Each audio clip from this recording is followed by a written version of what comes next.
জীবন হইল ইটের ভাটা ধিকি ধিকি জলে রে জীবন হইল ইটের ভাটা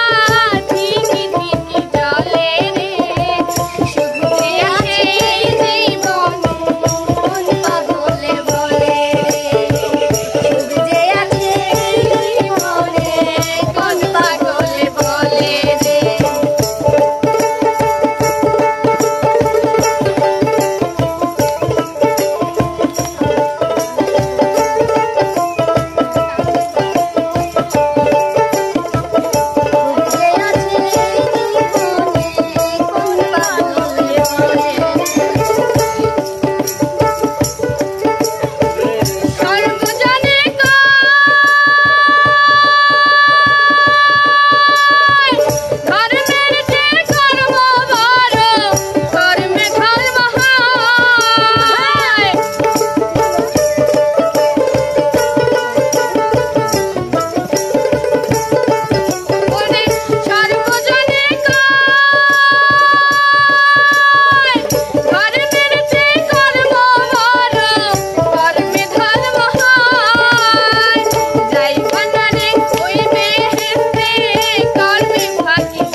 তো সুপ্রিয় দর্শক আজকের আয়োজনটা কেমন লাগলো যদি ভালো লাগে লাইক কমেন্ট শেয়ার করে চ্যানেলটি আমার মনে হয় ওই ভালো পাই তাছাড়া কেউ ভালো পায় না সবচেয়ে বেস্ট তবে তারপরে আপনারা আছেন আপনারা দেখবেন বিষয়টা যে কে জিতলো কে ভালো গান গাইলো সে সে পর্যন্ত পর্যন্ত সবাই ভালো থাকবেন থাকবেন, সুস্থ থাকবেন। আল্লাহ হাফেজ।